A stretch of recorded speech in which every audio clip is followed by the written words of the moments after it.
জানালা খুলে দাও না, প্রভুর প্রেমে কেন সারা দাও না। হৃদয়ের জানালা খুলে দাও না, প্রভুর প্রেমে কেন সারা দাও না। বিশ্ব মালিক যিনি আল্লাহ মহান, সৃষ্টি তারি এই নিখিল জাহান। বিশ্ব মালিক যিনি আল্লাহ মহান, সৃষ্টি তারি এই নিখিল জাহান। তবু কেন তার ডাকে, তবু কেন তার ডাকে সাড়া দাও না, প্রভুর প্রেমে কেন সাড়া দাও না। হৃদয়ের জানালা খুলে দাও না, প্রভুর প্রেমে কেন সাড়া দাও না। হৃদয়ের জানালা খুলে দাও না, প্রভুর প্রেমে কেন সাড়া দাও না। আলহামদুলিল্লাহ, সমস্ত তারিফ এবং প্রশংসা মহান রব্বুল আলামিনের জন্য, যে রব আমাদেরকে বিশাল বিস্তৃত এই মহান একটা পৃথিবীর মধ্য থেকে আল্লাহ তাআলা আমাদেরকে যাবতীয় দুনিয়াবী কাজকর্মকে পিছনে রেখে আল্লাহ তাআলার পবিত্র কালামুল্লাহ শরীফ থেকে কিছু আলোচনা শোনার জন্য, করবার জন্য আল্লাহ রাব্বুল আলামিন আমাদেরকে তৌফিক দান করে দিয়েছেন।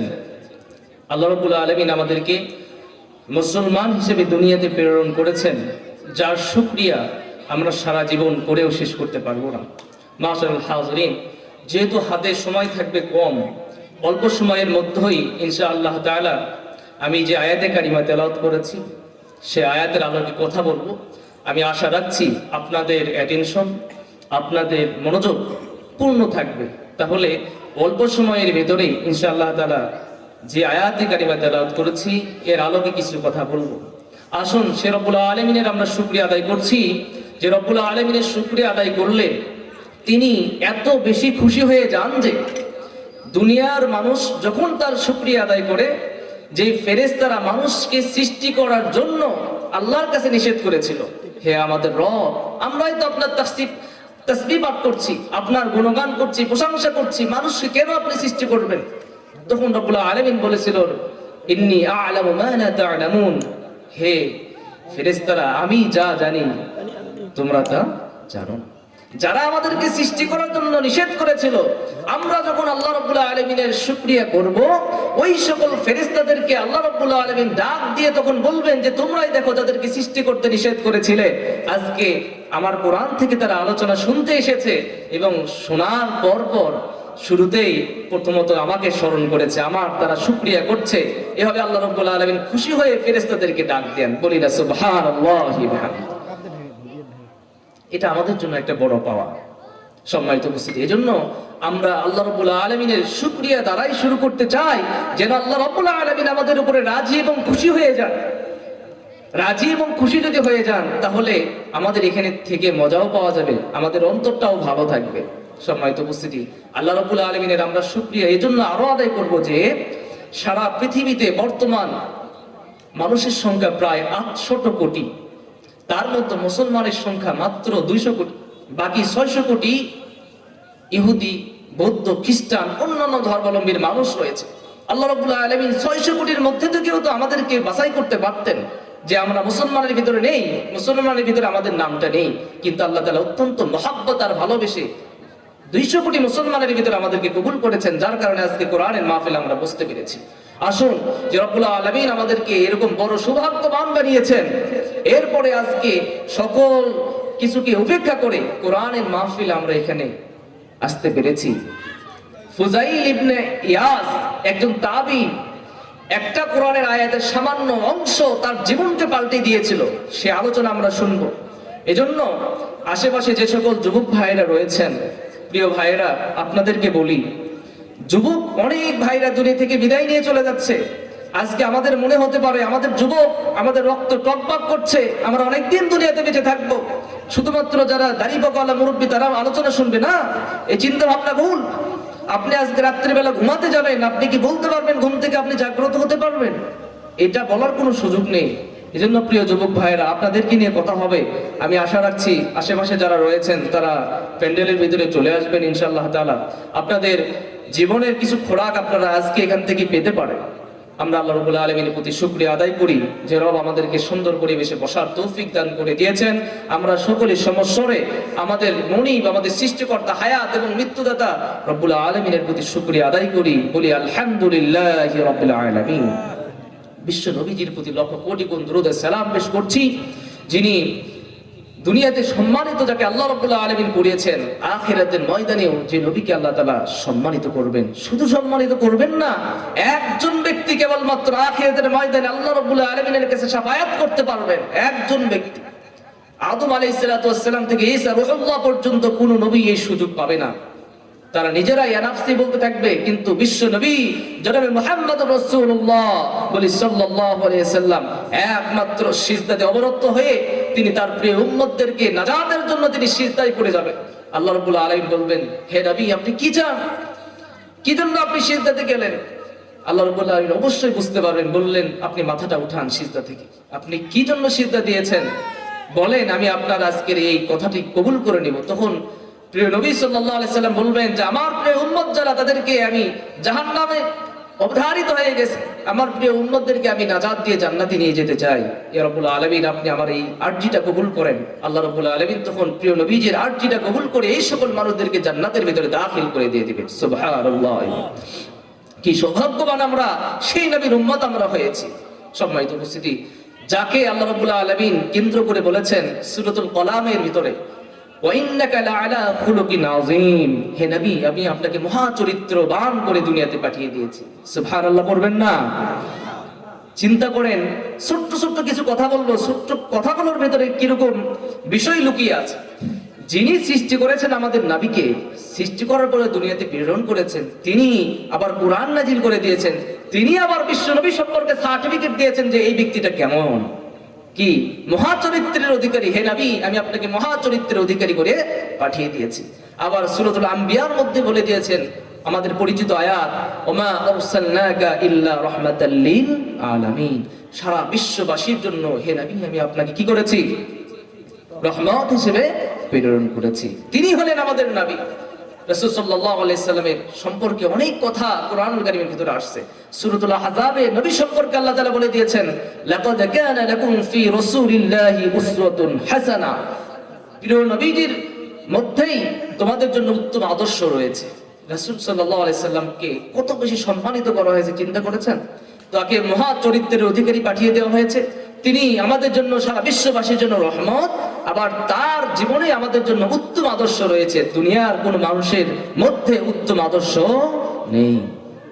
আসুন সেই নবীজির প্রতি লক্ষ কোটি গুণ দরুদ সালাম পেশ করি, বলি সাল্লাল্লাহু আলাইহি ওয়াসাল্লাম। সম্মানিত উপস্থিতি, আমি মহাগ্রন্থ আল কোরআনুল কারীমের সূরা আলে ইমরান থেকে 133তম আয়াতে কারিমা থেকে 136তম 4টি আয়াতে কারিমা তেলাওয়াত করেছি। কয়টি আয়াতে কারিমা বলেন তো? 4টি। এর আলোকে ইনশাআল্লাহ তাআলা কিছু কথা বলবো। আজকে আমাদের আলোচনা হচ্ছে বাবুইল উত্তরপাড়া মেহেদী হাসান খান পন্নী ফুরকানিয়া মাদ্রাসার উদ্যোগে। এখানে বিশেষ করে যিনি সভাপতিত্ব করছেন, সহসভাপতিত্ব করছেন এবং প্রধান অতিথি, বিশেষ অতিথি সহ অনেকজনের নাম রয়েছে।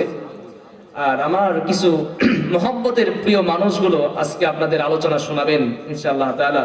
দুজনই মহব্বত এবং আমার বড় ভাই। আমরা তাদের আলোচনা ইনশাআল্লাহ তাআলা মনোযোগ সহকারে শ্রবণ করব। যেহেতু আমাদের হাতের সময় খুব কম পাবো, এজন্য সময় নষ্ট না করে কোরআন এবং হাদিস থেকে আমরা কিছু আলোচনার দিকে আমরা অগ্রসর হয়ে যাব ইনশাআল্লাহ তাআলা।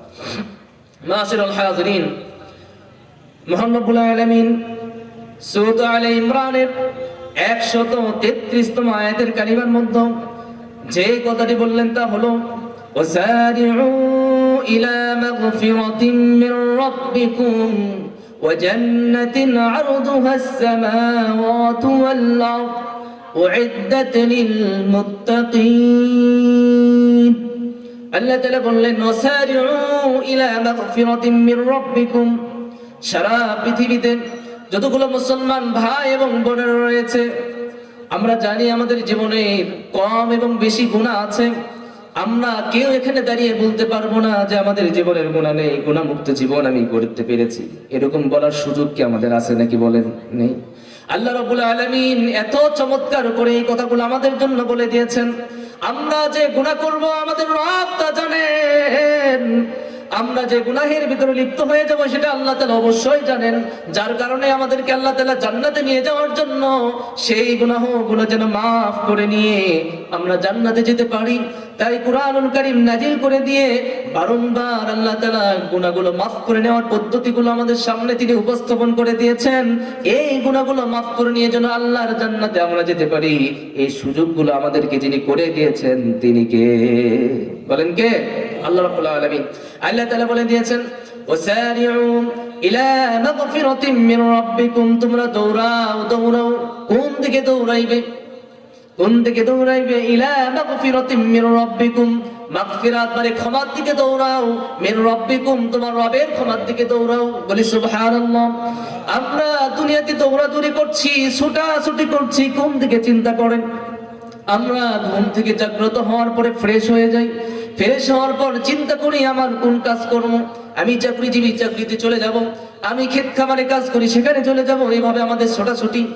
আর যারা যুবক ভাইরা তারা চিন্তা করে আমাদের স্কুল রয়েছে, আমাদের কলেজ রয়েছে, ইউনিভার্সিটি রয়েছে, সেখানে আমাদের যেতে হবে। এইভাবে আমাদের ছোটাছুটি চলতে থাকে। আল্লাহ রাব্বুল আলামিন বলতেছেন দুনিয়ায় তুমি তোমার মতো করে জীবন ইউটিলাইজ করলে, নিজের মতো করে জীবনটা পরিচালনা করতেছো। এই করতে করতে করতে তোমার জীবনে অনেকগুলো গুনাহ হয়েছে। তুমি তো নিজের মতো করে জীবনটা পরিচালনা করছো আর দৌড়াচ্ছ, ছুটতেই আছো। তোমার জীবন 20 বছর 30 বছর আজকে 50 বছর অতিবাহিত হয়ে গেল, শুধুমাত্র দুনিয়ার পিছনে এখনো পর্যন্ত ছুটতেছো। এখন একটু কামব্যাক করো, এখন একটু ফিরে আসো, এবার একটু অন্যদিকে দৌড়ানো তুমি শুরু করে দিয়ে দাও। কোন দিকে দৌড়ানো? ইলা মাগফিরাতিন মির রাব্বিকুম, এতগুলো তোমার জীবনে গুনাহ করেছো বান্দা, এবার একটু আল্লাহ রাব্বুল আলামিনের মাগফিরাতের দিকে তুমি একটু দৌড়াও। আল্লাহ রাব্বুল আলামিন তো তোমাকে ক্ষমা করে দেওয়ার জন্য ডাকতেছে, সুতরাং এবার একটু তুমি ফিরে চলে আসো, এবার একটু রাব্বুল আলামিনের ক্ষমার দিকে দৌড়াও। যদি তুমি ক্ষমা পেয়ে যাও তাহলে কি হবে? আল্লাহ তাআলা বলে দিচ্ছেন ওয়া জান্নাতিন আরদুহাস সামাওয়াতু ওয়াল আরদ, তোমার জন্য এমন একটা জান্নাত দেওয়া হবে এবং এই জান্নাতের দিকেই তুমি দৌড়াও। তুমি যদি ক্ষমা পেয়ে যাও, মাফ পেয়ে যাও, ওয়া জান্নাতিন আরদুহাস সামাওয়াতু ওয়াল আরদ, তোমাকে এমন জান্নাত দেওয়া হবে যে জান্নাতের পরিধি হবে পৃথিবীর চাইতে বড়, আসমানের চাইতে বড়, এমন একটা জান্নাত। বান্দা তুমি যদি হবে আমার কাছে ক্ষমা চাও, তাহলে এই যে এরকম বড় জান্নাত তোমাকে দিয়ে দেওয়া হবে এবং এই জান্নাতটা হবে সকল জান্নাতের চাইতে সবচেয়ে ছোট্ট একটা জান্নাত। বলবো না সুবহানাল্লাহ? সবচেয়ে ছোট জান্নাত কোনটা? পৃথিবী এবং আসমানের চাইতে বড় হবে। আমরা আজকে যদি 5 তলা 10 তলা একটা বিল্ডিং করি, আমাদের অন্তরটা প্রশান্তি পেয়ে যায়। আমরা মনে করি আমি এলাকার মধ্যে একটা বড় বাড়ি বানাইতে পেরেছি, আমার জীবনে আমি সার্থক হয়েছি, সফল হয়েছি, এটা আমাদের অন্তর বলে। আপনাদের এলাকায় কোনো মানুষ যদি শহরের ভেতরে একটা বাড়ি বানাইতে পারে, ভালো যদি একটা চাকরি পেয়ে যায়, আপনারা মনে করবেন অমুক ছেলেটা বিসিএস ক্যাডার হয়েছে, অমুক ছেলেটা আজকে বড় একটা পদের ভিতরে রয়েছে, অমুক আজকে এমপি হয়েছে, মন্ত্রী হয়েছে, এই ব্যক্তিটি সফল হয়ে গেছে। কি আমরা মনে করি কিনা বলেন? মনে করি না? যদি কেউ একটা ভালো বাড়ি বানায়, হ্যাঁ, ভালো একটা চাকরিজীবী হয়ে যায়, আমরা তখন মনে করি এই ব্যক্তি কি হয়েছে? সফল হয়েছে। সম্মানিত উপস্থিতি, এই ব্যক্তিটা সফল হয়েছে, আমরা এটা মনে করি। দুনিয়ার সামান্যতম এই সফলতা, একটা বাড়ি, ভালো চাকরি দিয়ে যদি আমাদের নিজেকে আমরা সফলতা মনে করি, আল্লাহ রাব্বুল আলামিন আপনাকে এই 50-60 বছর হায়াতের জিন্দেগি দেওয়ার পরে যেটুকুন ভালো আমল আপনি করবেন, এই ভালো আমলের দরুন সবচেয়ে ছোট জান্নাত যেটা আল্লাহ রাব্বুল আলামিন দিবেন, সেটা কি এই বাগইল গ্রামের সমান নাকি বলেন? নাকি বগুড়া জেলার সমান, নাকি পুরো বাংলাদেশ 56,000 বর্গ মাইল বাংলাদেশ সমান হবে নাকি? না না, তাও হবে না। এশিয়া মহাদেশের মতো হবে না, সেটা উত্তর আমেরিকা, দক্ষিণ আমেরিকা, আফ্রিকা মহাদেশের মতো হবে না, অ্যান্টার্কটিকার মতো হবে না। এরপরে প্রশান্ত মহাসাগর, পৃথিবীর মধ্যে সবচেয়ে বড় মহাসাগর, এটার মতো হবে না। সারা পৃথিবীতে 75% আপনার জল রয়েছে, পানি রয়েছে, মাত্র 25% রয়েছে স্থল। সেই 25%-এর মধ্যে মানুষ বসবাস করে। একটা নিউজ বুঝতে পারলেন তো? 75% কি রয়েছে? জল রয়েছে, 25% মাত্র স্থল। সেখানে মানুষ ঘোরাফেরা করে। 25%-এর ভিতরে 800 কোটি মানুষ বসবাস করছে, আর 75% জল, পানি আর পানি। আল্লাহ রাব্বুল আলামিন, এটা হলো মাত্র পৃথিবী। এর চেয়ে 7টা আসমান রয়েছে। বিশাল এই জমিন, বিশাল আসমানের চেয়ে সবচেয়ে এর চাইতে বড় একটা জান্নাত, সেটা হলো সবচেয়ে ছোট জান্নাত। সেই জান্নাতটাকে আল্লাহ রাব্বুল আলামিন আমাদেরকে দান করে দিয়ে দিবে। সুবহানাল্লাহ। দুনিয়ার এই সামান্য বাসার জন্য, ভালো চাকরির জন্য আজকে আমরা ছোটাছুটি করছি। আমরা বুঝতে পারলাম দুনিয়ার এই ছোটাছুটির চাইতে যদি আল্লাহর দিকে একটু আমরা দৌড়াইতে পারি, আল্লাহর ক্ষমার দিকে যদি দৌড়াইতে পারি, আল্লাহ তাআলা আমাদের জন্য বড় জান্নাত রেখেছেন, দুনিয়া এবং আসমানের চাইতেও বড়। এটা সবচেয়ে ছোট জান্নাত। আপনি যদি ভালো আমল করতে পারেন, এর চাইতে বড় জান্নাত, তার চাইতে বড় জান্নাত দেওয়া হবে। তাহলে জান্নাতে মানুষ কত সুখের হবে, কত শান্তিতে থাকবে, যেখানে জায়গার কোনো কি হবে না, অভাব হবে না। এই জান্নাতটা কাদের জন্য? আপনি যখন গুনাহ আল্লাহর কাছে ক্ষমা চেয়ে নিলেন, আল্লাহ ক্ষমা করে দিয়ে দিল, আল্লাহ আপনাকে জান্নাত দিয়ে দিল। কাদেরকে এই জান্নাতটা দিয়ে দিবেন? আল্লাহ তাআলা আয়াতের শেষে বলেছেন, উইদ্দাত লিল মুত্তাকিন। আল্লাহু আকবার। এটা হলো মুত্তাকি বান্দাদের জন্য। মুত্তাকি বান্দার জন্য এই জান্নাতটা আমি আল্লাহ তাআলা দিয়ে দিব। তার মানে বোঝা গেল সব মানুষের জন্য এই জান্নাতটা আল্লাহ তাআলা দিবেন না। আপনি সারা জীবন আল্লাহর ইবাদত বন্দেগী থেকে মাহরুম হয়ে থাকলেন, সারা জীবন আল্লাহর ইবাদত বন্দেগী কি জিনিস আপনি জানলেন না। নবী কি জন্য দুনিয়াতে এসেছে, কোরআনের মধ্যে আল্লাহ তাআলা কি বলেছে একবার জানার চেষ্টা করলেন না। ইমাম সাহেব নামাজ আদায় করেন, শুক্রবারে নামাজ পড়েন, বের হয়ে চলে আসেন। আবারও যখন জুমার দিনে চলে আসেন, আজান হওয়ার পর নামাজে যান, আবারও শুক্রবারে নামাজ পড়ে চলে আসেন। মাঝখানে যে 7টা দিন আপনার হুকুম ছিল 5 ওয়াক্ত করে নামাজ আদায় করা, এটা আপনার জীবনে কখনো আপনি কি করেন নাই, আদায় করেন নাই। আপনিও আশা বাঁধতেছেন আমার জন্য আল্লাহ বুঝি জান্নাত রেখে দিয়েছেন। কি বলেন? আমার জন্য বুঝি আল্লাহ জান্নাত রেখে দিয়েছেন। আল্লাহ রাব্বুল আলামিন কোরআনের ভিতরে একটা জায়গায় বলে দিয়েছেন যে তোমরা কি মনে করেছো যে এমনি এমনি জান্নাতের ভিতরে প্রবেশ করবে? হে আমার বান্দারা, তার মানে বোঝা গেল কিছু কাজ করার পর তারপরে না ফল পাওয়া যাবে। আপনি একজন কাজের লোককে যদি সকালবেলা নিয়ে নেন, দুপুর পর্যন্ত কাজ করবে, আপনি যাই দেখলেন আপনার সেই ক্ষেত খামারে সারাদিন সে কাজ করে নাই, একটা বেলা সে বাড়িতে ঘুরে আসছে, আর যখন কাজ শেষের সময় দুপুরের দিকে সে জমিতে এসে মাত্র কাজ শুরু করতেছে, আর তখন আপনার বিল দেওয়ার কথা। আপনি বলেন তো, আপনি যে কাজগুলো তাকে দায়িত্ব দিয়েছিলেন সেই কাজগুলো সে করলো না, যে দেখলেন যে কাজগুলো দেওয়া ছিল ওই রকমই আছে, আপনি কি তাকে বিল দিবেন? বলেন, টাকা দিবেন কিনা? দিবেন না, কারণ কাজগুলো করে নাই। আজকে আমাদের জীবনটা কেমন ভাবে চলছে? আজকে কিছু ভাইয়েরা আছে সমাজের মধ্যে, আজকে জুমার সালাত আদায় করছে, আবারও 1 সপ্তাহ পরে জুমার সালাত আদায় করছে, মাঝখান থেকে কোনো ইবাদতের কোনো গল্প নেই। তারা ভাবতেছেন শুক্রবারের দিন যখন জুমার আজান হয়ে যাবে, সুন্দর একটা পাঞ্জাবি পরবো, সুন্দর একটা সাদা পায়জামা পরবো, আর জুমার সালাত পড়ার পর এই পাঞ্জাবি পরে ঘুরবো। মানুষ মনে করবে আমি একজন বলেন না কেন, আমি একজন নামাজি, আমি একজন নামাজি। এরকম কিছু মানুষকে আপনি দেখতে পাবেন, শুধু শুক্রবারে নামাজ পড়বে আর পাঞ্জাবি পরে ঘোরাফেরা শুরু করবে। আছে না? আছে না? বলেন, আছে। আল্লাহ রাব্বুল আলামিন বলতেছেন সবার জন্য জান্নাত নয়। ঘুম থেকে জাগ্রত হয়ে শীতের মধ্যে ওযু বানিয়ে নামাজ পড়া সবার পক্ষে সম্ভব নয়। উইদ্দাত লিল মুত্তাকিন, যারা কেবল মুত্তাকি হবে এই সকল বান্দাদের পক্ষে সম্ভব। তারা যখন ঘুমাতে যায় তখন চিন্তা করে ঘুম থেকে জাগ্রত হয়ে আমার নামাজ আদায় করতে হবে, যদি জাগা না পাই মোবাইলে আমার অ্যালার্ম দিয়ে রাখতে হবে, তাও আমার নামাজ আদায় করতে হবে। আমার প্রিয় যুবক ভাইয়েরা, যেহেতু সংকীর্ণ সময় নিয়ে আমরা দুনিয়াতে এসেছি, এজন্য এই আয়াত থেকে যেটা জানতে পারলাম, আল্লাহ রাব্বুল আলামিনের কাছে আমাদের ক্ষমা চাইতে হবে। আল্লাহ রাব্বুল আলামিন দুনিয়া এবং আসমানের চাইতে বড় জান্নাত আমাদেরকে দিয়ে দিবেন। সুবহানাল্লাহ। তার মানে আল্লাহর কাছে ক্ষমা চাইতে হবে, কম না বেশি? বেশি বেশি করে আল্লাহ রাব্বুল আলামিনের কাছে ক্ষমা চাইতে হবে। একজন সাহাবীর কথা বলি, সাহাবীটার নাম হচ্ছে ফুজাইল ইবনে ইয়াস রাদিয়াল্লাহু তাআলা আনহু। তিনি এলাকার মধ্যে ডাকাতদের সর্দার ছিলেন। তার ভয়েতে কেউ এলাকা থেকে বের হতে পারতো না। যখন রাত হয়ে যেত খুব দ্রুত মানুষ বাড়ির ভিতরে যেত। এমন ডাকাত, সবাই মানুষ তাকে ভয় পেয়ে যেত। কিন্তু আল্লাহ রাব্বুল আলামিন তাকে এমন একটা সময় তাকে হেদায়েত দান করে দিয়েছেন। দেখেন মানুষগুলো কিভাবে হেদায়েত পেয়ে যায়। ফুজাইল ইবনে ইয়াস রাদিয়াল্লাহু তাআলা আনহু একজন বড় ধরনের ডাকাত ছিল।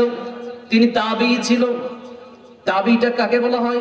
যারা সাহাবী আজমাইনকে দেখেছেন, সরাসরি নিজ চোখে দেখেছেন, তাদেরকে তাবী বলা হয়। সাহাবী বলা হয় যারা রাসূল সাল্লাল্লাহু আলাইহি সাল্লামকে স্বচক্ষে দেখেছেন, তাদেরকে সাহাবী বলা হয়। সাহাবীকে যারা স্বচক্ষে দেখেছেন তাদেরকে তাবী বলা হয়। তাবীকে যারা স্বচক্ষে দেখেছেন তাদেরকে তাবিঈন বলা হয়। তাহলে যার কথা বলছি ফুয়াজ ইবনে ইয়াস রাদিয়াল্লাহু তাআলা আনহু, তিনি ছিলেন তাবী, অর্থাৎ সাহাবীদেরকে তিনি দেখেছিলেন। এত বড় ডাকাত হওয়ার পর শুধুমাত্র ডাকাতের মধ্যেই তিনি সীমাবদ্ধ নয়। কুরআনুল কারীম সামনে আসছে। তিনি ডাকাতি করতে করতে হঠাৎ এলাকার মধ্যে একজন সুন্দরী মেয়ে তার পছন্দ হয়ে যায়। হয় না? হয় না? সুন্দর মানুষ দেখলে পছন্দ হয় না? অবশ্যই মানুষের পছন্দ হয়ে যায়। ঠিক এই ফুজাইল ইবনে ইয়াস রাদিয়াল্লাহু তাআলা আনহু, তার ঠিক একইভাবে একজন সুন্দরীকে তার কি হয়েছে? পছন্দ হয়েছে। এরপরে হঠাৎ একদিন রাত্রিবেলা সেই সুন্দরীর বাড়িতে যাওয়ার জন্য তিনি মনস্থির করেন। মনস্থির করার পর তার বাড়িতে চলে গেছে। এখন বাড়ির ওয়ালটা টপকাবেন, চিন্তা অবশ্যই ভালো না মন্দ। তো তিনি যখন বাড়ির থেকে টপকাবেন, এই সময় আল্লাহ রাব্বুল আলামিনের কোরআনের আয়াত তার সামনে চলে আসছে। বলি আল্লাহু আকবার। কোরআনের আয়াত সামনে চলে আসছে। ইতিমধ্যে সে বড় ধরনের ডাকাত, মানুষের সম্পদ সে আত্মসাৎ করে, লুণ্ঠন করে, সবাই তার থেকে ভয় করে। এরপরে তার সামনে কোরআনুল কারীমের আয়াত চলে আসছে, সূরাতুল হাদীদের 16তম আয়াত। আল্লাহ রাব্বুল আলামিন বলতেছেন